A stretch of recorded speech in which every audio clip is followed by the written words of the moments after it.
Even though the canyon was completely deserted, Special Forces soldiers still had to plant landmines there every single day. And that wasn't all. Every 500 meters there was a C-ram turret ready to open fire. Clearly these weapons were meant to stop something from climbing up.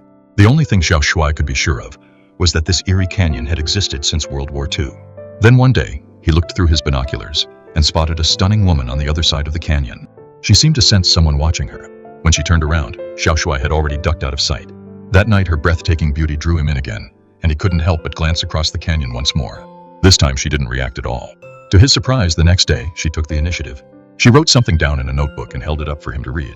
She said it was her birthday. Xiao Shuai had nothing to give her, so he pulled out a bottle of erguotu and toasted her from afar. And just like that, the two of them started communicating in their own special way. But just as their conversation was picking up, she suddenly asked him what his special skill was. Caught off guard, Xiao Shuai quickly said he had decent shooting skills. For Xiao Mei, who happened to be a top-tier sniper, that was something she couldn't ignore. She insisted that he prove it to her. But before Xiao Shuai could even draw his weapon, Xiao Mei showed off her own sharpshooting. Xiao Shuai responded in kind, matching her flair with his own shot. She didn't get mad. Instead, she placed the bottle right on top of her head and motioned for him to go ahead. Just as Xiao Shuai was about to pull the trigger, her expression suddenly shifted to one of fear. She gestured for him to look down. Something was moving toward them in the dark. When the first creature emerged, he finally understood what he had been assigned to guard against. More monsters started to appear. Xiao Mei set up a heavy machine gun and joined the fight, with both of them unleashing heavy firepower. The monsters were shredded to bits. Then a strange noise came from Xiao Mei's side. She took 2 steps back. Suddenly a massive hand appeared out of nowhere.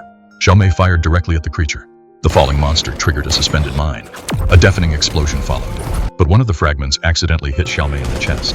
Xiao Shuai jumped into action, giving her a chance to breathe. Together they launched a counterattack. One of the monsters tripped the defense system. Every turret in the canyon opened fire. Blinding flashes lit up the entire area. By sunrise, the canyon was finally silent again. They had managed to drive the monsters back for now, but what they didn't realize was that this was only the beginning of the nightmare.